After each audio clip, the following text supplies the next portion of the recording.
years, how does this still look so damn good? Yes, the rain, the scale, the little splashes on the steps, but really, you know, it's not as much the look, it's the sound of the roar that shuts us the hell up. It's a mix of a tiger, an alligator snarl, and really the elongated pitch downward trumpeting of a baby elephant. A symphonic coda bridging the rippling water, which by the way was created by plucking guitar strings hidden beneath the dashboard. The final result is one of the most thrilling sequences in film history that jerks online dismissed by pointing out that the T-Rex enclosure somehow turns into a cliff, but this plot hole can be filled, and this nerd's life will find a way. I'm Erik Voss, and this is The Deep Dive, a channel that dives deep into the hidden secrets and agendas of the films you love. It's Spielberg Summer here on The Deep Dive, and we're looking at Spielberg's biggest film, Jurassic Park, which came out 30 years ago this summer. 1993 was the peak of Spielberg's career, the releases of his biggest commercial success and his highest artistic achievement, Schindler's List. Two movies that he somehow worked on at the same time. But did Jurassic Park go on to haunt our greatest director with technological marvels birthed because he was too preoccupied with whether or not he could that he didn't think about whether or not he should? Let's dive in. The film opens on Isla Nublar, a fictional island 120 miles west of Costa Rica, a country that my wife and I visited on our honeymoon because yes, we are obsessed with this movie, even though they shot most of it in Kauai. This opening shot shows trees rustling, we think because of a creature, but no.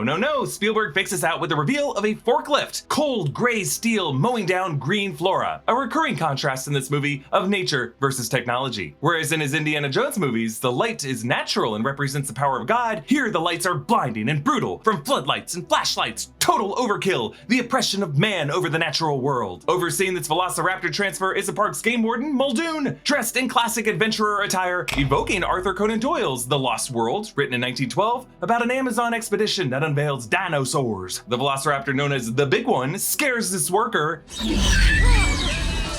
They created the raptor's squeal with a mix of the high-pitched chirps of a dolphin plus the low-pitched grunts of a walrus, with some goose sounds mixed in because these creatures evolved into birds, and Spielberg knows from Hitchcock that birds are just archetypically frightening. The poor gatekeeper Joffrey gets dragged back in, but Spielberg wisely keeps the creature off screen, learning his own lesson from Jaws that less is more early in the film, but the way Joffrey gets dragged unnaturally upward evokes the way poor Susan Backlany gets dragged through the water in the opening scene of Jaws. Intercutting close-ups of the raptor's eye followed by Muldoon's eye, I like to think that in this moment, the Big One is marking him for the kill later on. That one. When she looks at you, you can see she's working things out. The attorney representing the park investors, Donald Gennaro, inspects an amber mine in the Dominican Republic.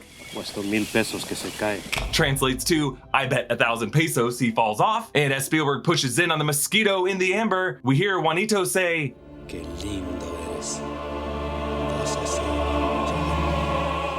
which translates to, you are so beautiful, you will make a lot of people happy. As in a lot of viewers very happy, but in this world, a lot of people very sad and very dead. And the way Spielberg shoots this amber, with John Williams using a vocal choir, giving it all the same golden godlight and divinity that I discussed in my Indiana Jones deep dives. And I pointed out in my History of Movie Trailers investigation that the teaser trailer for Jurassic Park did not use any footage from the movie, just promo shots from a South American mine showing the discovery of a different piece of amber and the lab harvesting blood from a mosquito. And it's just so cool to think back on a time when showing just some promo shots around the context of the movie was enough to sell it. Juanito had told Gennaro that real paleontologists are diggers, and we transitioned to the careful uncovering of fossils in the Montana Badlands. Dr. Alan Grant rises in frame. I hate computers. Sam Neill was cast in this movie after Harrison Ford turned the role down. And after Ford saw this movie, he was so glad he did because Sam Neill is perfect in this role. But still, you could definitely see some Indiana Jones in the mix here. I hate computers, a la I hate snakes. Computers and technology are ultimately what fail Grant and the others on the island. And by the way, ain't Harrison Ford the best? Prove it and support this channel with an Indy I love you shirt at nerdriot.shop. So Grant explains to the others, Well, maybe dinosaurs have more in common with present-day birds than they do with reptiles. Screenwriter and the writer of the book this was based on, Michael Crichton, sourced this from paleontologist Jack Horner, who the character of Alan Grant is partly based on. While the movie and Crichton's book are titled Jurassic Park, most of the dinosaurs we see in the movie come from the Cretaceous period after the Jurassic period. The Brachiosaurus and the Dilophosaurus come from the Jurassic period, but not the T-Rex, the Triceratops, the Velociraptor, and a number of others. But remember, the company of InGen is defying nature. They're mixing plants and animals from across periods. And Crichton includes a line here from Grant to show that they're aware of this. Try to imagine yourself in the Cretaceous period. Grant scares the hell out of this poor skeptical kid. And that's when the attack comes, not from the front, but from the side. From the other two raptors you didn't know were there. From the side is, of course, how the raptors get Muldoon later, but the whole point of this is to establish Grant as hating kids so that life will find a way later. Yet another bad dad story from Steven Spielberg. Everybody just relax, okay? John Hammond's helicopter blows dirt on all the fossils, showing how little he really cares about actual paleontology, or I like to think of it as the dinos hiding themselves from creepy Walt Disney. Grant finds Hammond in his trailer, where behind Hammond on the fridge are silly newspaper clippings, including "Space Alien Stole My Face" and "Dinosaurs on Mars." There is a cut where Hammond switches from having a white rag in his hand to having a pink one, a forgivable gaffe considering in the previous shot he was just using that pink rag, or if you want to be crazy, you could consider the switch to how reptile sex genes randomly switch from female to male in this movie, or you could just call it a gaffe. Now, Sean Connery was considered for the role of this Scotsman after Spielberg worked with him in Indiana Jones and the Last Crusade, but Richard Attenborough was ultimately cast, actor and director who won Best Director for Gandhi in the 1983 Academy Awards, beating Steven Spielberg, who was nominated for E.T. that year, E.T. being a movie that I will dive into later this month. Can't wait to cry with you all. John Hammond in Crichton's book was a far more villainous character, but Steven Spielberg frames the character in this movie as more of a naive, impish dreamer in the vein of Walt Disney or P.T. Barnum, or really, Steven Spielberg himself. And we're going to talk more about how this movie uses the character of John Hammond as a metaphor for Steven Spielberg's own technological folly. Grant and Dr. Ellie Sattler spend this scene covered in dust, and they only accept the offer to visit the island to fund their dig for another 3 years. Because it's not the science fiction they're interested in, it's a science. And they're never clean and well washed, they're always dirty and sweaty, more part of the natural world than the technological one. Dodgson, we got Dodgson here! The man working for Biosyn, which is the rival company to John Hammond's engine, arrives in San Jose. This ain't San Jose. San Jose is not on the coast in Costa Rica. But I just noticed this. Dodgson leaves the cab door open and stiffs the cab driver. Don't get cheap on us, Dodgson. Now, Dennis Nedry actually says this line, and he follows with this. Don't get cheap on me, Dodgson. That was Hammond's mistake. Now, in Crichton's book, Nedry was subcontracted by John Hammond to create the park's security system, and Hammond cheated on his pay. But in the film, this subplot was left as kind of a vague disagreement between the two men, and this ends up making Hammond less of a villain. And we'll see why Spielberg really does this. Everyone gets to know Ian Malcolm on the helicopter.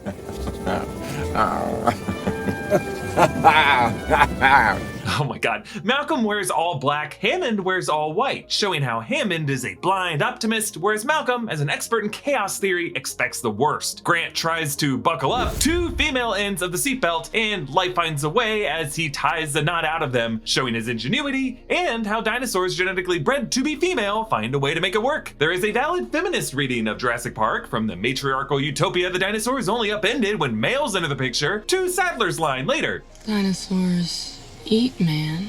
Woman inherits the earth.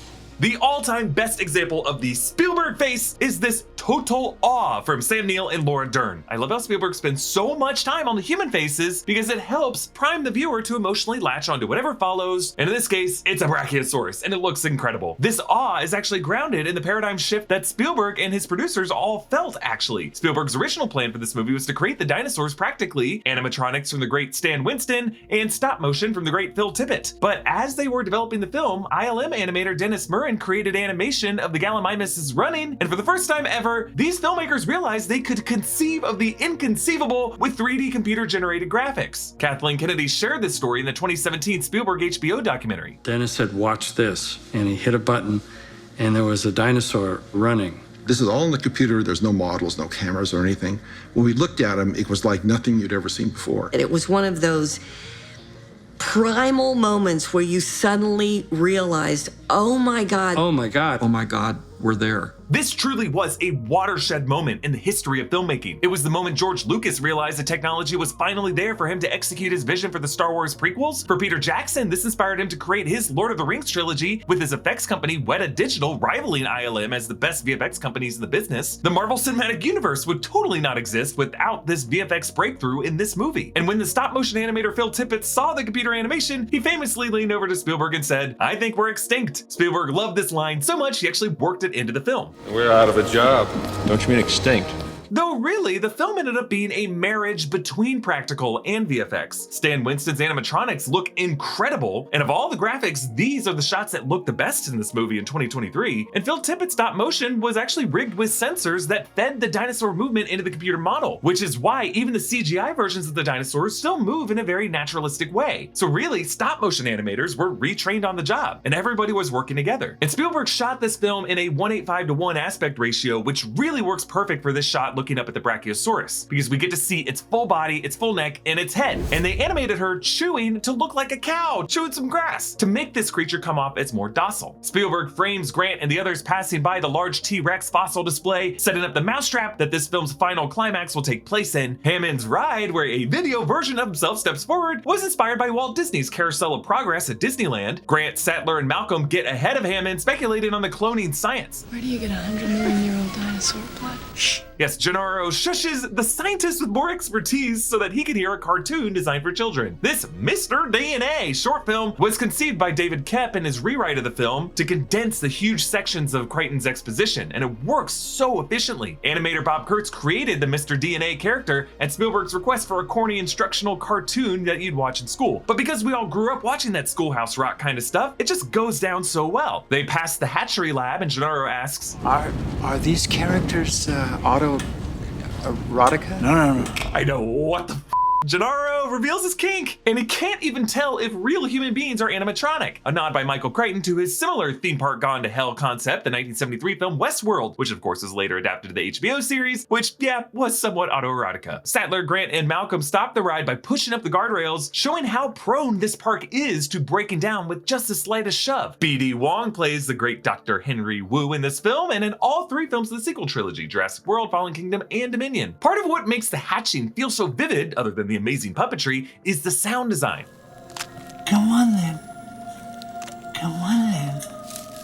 Foley artist Denny Thorpe crushed ice cream cones and squished cantaloupe melon halves to get the sound. So we feel like we are right there in the hatchery, and we don't care that in one shot the robotic claw is holding in place and the next shot it's gone. Malcolm doesn't care if they bred all the dinosaurs to be female. He knows that birth from an egg is just a sacred mystery that we're only scratching the surface of. Life, finds a way. And I love the life, finds a way, the that Goldblum inserts there, as if the very concept of life itself is something that gives him pause. Jurassic Park is all about the perils of technology, so advanced it's practically indistinguishable from magic. But if what you're looking for is magic, I say avoid the hungry dinosaurs and just check out Magic the Gathering's Universes Beyond set, The Lord of the Rings Tales of Middle-earth, available right now. The Lord of the Rings Tales of Middle-earth is an absolutely epic introduction to your favorite characters, stories, and settings from the genre-defining fantasy novels directly into Magic the Gathering's trading card game. It is wild how much lore they managed to pack into this game. There are times where playing the game feels like writing fanfiction. Do I want to see what happens when Eowyn teams up with Gimli? Yeah, absolutely. Also, the art is fantastic. 18 cards combined to make an epic tableau of the battle for Middle-earth, stretching from Barad-dûr to Minas Tirith. This is the biggest Magic release so far this year. By highlighting iconic characters, stories, and settings, Magic the Gathering offers a new and rewarding experience for current and new players to enjoy. And to get started with The Lord of the Rings Tales of Middle-earth, just click the link in the description below. Muldoon warns about the raptor's agility. 50, 60 miles per hour if they ever got out in the open. And they're astonishing jumpers. Yeah, it gets buried, but the closest a raptor gets later is when they jump at Lexi up at the air vent. Another thing Spielberg loves to do with exposition, he actually did this in the lecture hall and Raiders, characters over talking, because that is just how people talk naturally in groups. They show extreme intelligence, even problem-solving intelligence, especially the big one. Yeah, Hammond is trying to reassure Sattler, talking over Muldoon so that what Muldoon is saying doesn't scare her, but then he's just as scared because they both hear a raptor snapping down below and they both jump. They debate the ethics of this park's existence over lunch. In this weird room with projector slides beaming past everyone and flipping every few seconds, Malcolm doesn't hold back. Yeah, but your scientists were so preoccupied with whether or not they could, they didn't stop to think if they should. Yeah, that whisper on should. Goldblum lowers his voice to force everyone to stop talking over each other and to listen to him. It's clear that Hammond designed this room so that they'd all be blinded looking at each other and could only see clearly the slides on the screens behind everybody. Another example of man-made light being oppressive and blinding. Hammond says, How can we stand in the light of discovery and not act? And Malcolm shoots back. What you call discovery, I call the rape of the natural world. Yes, projector light beams past Malcolm so that even Hammond is blind to this truth. Hammond's grandson Tim is clearly dressed like Grant, blue shirt, scarf around the neck, and Spielberg stays on them for 50 seconds in the shot going through the trucks. Another sneaky Spielberg oneer to show Grant trying to sidestep these kids as if they're swarming raptors on him. The automated tour takes them through the paddock gates. What do they got in there, King Kong? These gates were actually inspired by the gates in 1933's King Kong, the creature feature that most inspired Spielberg for this film. We see Nedry's workspace, and on his left monitor is the movie Jaws, the moment the shark jumps up at Brody. And on his desk behind the Barbasol later are racist pieces, a nod to Spielberg's candy from E.T. But Jaws inspires the next sequence as they pass empty paddocks for the Dilophosaurus and the T-Rex, and not seeing these dinosaurs, we wonder where they are, and as with the shark, that just gives us more anxiety. Malcolm flirts with Sattler, and he uses a cup of water. Give me that big glass of water. We're going to conduct an experiment. It should be still. The car's bouncing up and down. Yes, Spielberg establishes Chekhov's glass of water and its expected stillness so that he can bring it back in the most important moment of this movie later. Now, this sick Triceratops was an effect by Stan Winston's team, 8 puppeteers sitting in a hole dug beneath the creature, operating cables and push rods, all hidden from view from the actors so that when they walked upon the animal, it would seem real. When the Triceratops' belly inflates, they blew into a toy called a zoop tube to add harmonics to it. And yes, this is one half of my all-time favorite GIF. Now, this movie doesn't ever answer the mystery of why the Triceratops is sick, but Creighton's book explains how the Triceratops lacks strong enough teeth for grinding food, so they would swallow rocks to use as gizzard stones, and after 6 weeks in the digestive tract, they'd become too smooth to aid in digestion, so the Triceratops would throw them all up, and then while looking for new rocks, they would swallow the West Indian lilac berries, which poison them, and they'd throw those back up too. And the fact that these were thrown up explains why Sattler doesn't find them in the droppings. Mystery answered. Nedry shuts down the security system to steal the embryos, including one from a Stegosaurus, misspelled. We actually see a Stegosaurus in the sequel, The Lost World. Samuel L. Jackson as Ray Arnold, a cigarette always hanging from this guy's mouth in this movie, tries to log on to Dennis's computer, and there is a photo of J. Robert Oppenheimer, who led the Manhattan Project, and obviously a guy who understood the dangers of technological breakthroughs on the planet. We actually see Ray's cigarette in close-up later when he's let it burn all the way down to the butt, showing how stressed out he is while trying to get through Dennis's code. You didn't say the magic word. Please! And finally, we arrive at the epic moment.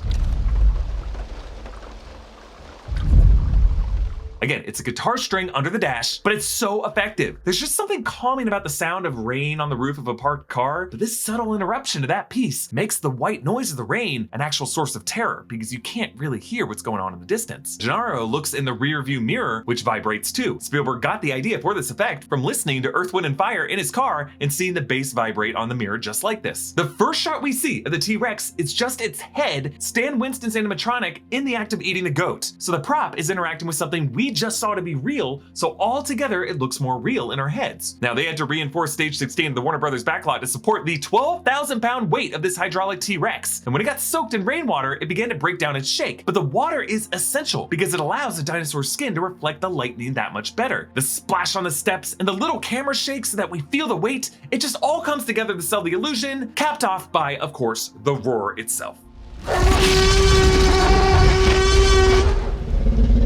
Now, when Tim closes the door, the T-Rex jerks our head over and stops. This is a hydraulic move that Winston's animatronic could pull off perfectly, stopping with no recoil or bounce, because if it bobbed a little bit, it would look fake. Also, Winston made it so that the T-Rex's pupil would constrict when Lexi shines a flashlight on it. Again, the oppression of artificial light. When the T-Rex bites down through the roof of the truck, it's also perfectly storyboarded and edited. With each shot, we see how small these kids are compared to the mouth and how close they are to the teeth. Now, let's talk about the impossible cliff. The T-Rex walked in from a jungle enclosure, but now on the other side of that fence is a huge drop-off. Now, this is actually all explained. Various scene maps drawn since the release illustrate how this paddock would be laid out. The point of the pit is to separate the T-Rex paddock from the other paddocks where the T-Rex could have hunted prey. Also, David Koepp's final shooting draft of the screenplay reads, the T-Rex starts to nudge the explorer toward the barrier. Over the barrier, there is a gentle terraced area at one side where the Rex emerged from, but the car isn't next to that, it's next to a sharp precipice, representing a 50 or 60 foot drop. And Phil Tippett mocked up some previs animation showing the T-Rex dragging the kid's truck backward first toward that part of the drop-off. So, 3 explanations. I never want to hear about this plot hole ever again. And Spielberg sets up some really good mousetrapping here. The steel cables from the fencing that the T-Rex previously snapped now hang down the edge so that Grant can use them to scale down, and the truck that they've been avoiding over and over again is repurposed here as an obstacle that Grant and Lex first have to swing out of the way of, and then that truck continues to be an obstacle in the tree. Well, we're back in the car again. It's like what we see in Poltergeist. Every object around you can be weaponized against you again and again and again in different ways. And when Nedry tries to free his truck, Spielberg mixes in a cartoon banana peel sound effect. Nedry runs into the Dilophosaurus, whose ability to spit acid was not based on science, it's just something Crichton made up, and its colorful frill was even conceived by concept artists. But the way the Barbasol gets sucked into the mud, I just like to think Isla Nublar claimed Nedry so that these secrets wouldn't get out. One of the most thrilling sequences, the T-Rex chasing them in the truck. Great gag from Spielberg and the T-Rex in the side view mirror. Objects in the mirror are closer than they appear as the dinosaur just gets bigger and bigger and bites at us. Now, in great films, I always love to find a how the shot in which I cannot tell for sure by looking at it how they pulled it off. One comes right here. The T-Rex runs behind the truck, she swings her head into the side of it and leaves a dent, but it's all in motion, so the T-Rex must be VFX, right? They couldn't build a prop dinosaur that could run like this. But the dent is practical. That door actually bows inward and that handle actually breaks. That's not VFX. So they must have used a mechanism to bend and break the side of the truck, perfectly timed with the actors diving out of the way so that later they could map in the VFX of the T-Rex. This shot happened so fast, but the damage done to the car being real is what sells the danger of the dinosaur. Tim and Lex cuddle up with Grant and something pokes his back. It's a raptor claw that he used to use to scare kids. It hurts him now. And he says, "Guess we'll just have to evolve too." And starting to evolve into a papa, he tosses a claw, that phase of his life over. In the gift shop, there is a shot of a book on a shelf, The Making of Jurassic Park by Don Shea and Jody Duncan, who actually wrote the real life book about this movie. John Hammond eats ice cream because the power is out and the freezers are thawing out, which actually sets up an awesome detail that pays off later. Later in the kitchen, we see the freezer doors were left open. This is what caused the ice to melt into puddles, and then when the power got turned back on, that water froze over, making the floor slippery and icy, making the raptor slip so that Tim can trap her in there. But Hammond tells Sadler about his automated flea circus attraction. I wanted to show them something that wasn't an illusion, something that was real. Yes, Spielberg is also an illusionist striving to make something real. And Richard Attenborough, as a fellow director, brings so much real yearning to this moment. But Sadler finally puts him in his place. And why does her argument work when he and Malcolm's failed? Well, he catch more flies with honey, Hammond is a softie, and Sadler likely reminds him of his daughter, a daughter whose kids he just endangered. And sometimes debates over lunch just tend to go down better over dessert. Grant, Lex, and Tim flee a stampede of Gallimimus. The shot in motion looks better because Spielberg can rely on motion blur, but it doesn't look as good in the shot of them jumping over the log. Now, to be fair, in 1993, this shot looked great, but I just find it interesting that the ILM simulation that blew the producers' minds is the VFX shot in this movie that probably aged the worst. And I just think it's because it didn't mix in any kind of live action puppets to give us an initial practical sample that we could latch onto. Now, Spielberg constructs some dramatic irony tension of Sadler resetting the fuse box while Grant and the kids climb over the fence, but really, it's just to hit us with the worst of the worst of Tim getting zapped. So we think we've hit rock bottom, and we do not expect this. I think we're back in business. Yes, an excellent structural jump scare. This is a raptor who got Samuel L. Jackson, who dies an off-screen death, leaving behind an arm that is a different shade than his own skin. Shortly after this, Muldoon gets his. Clever girl.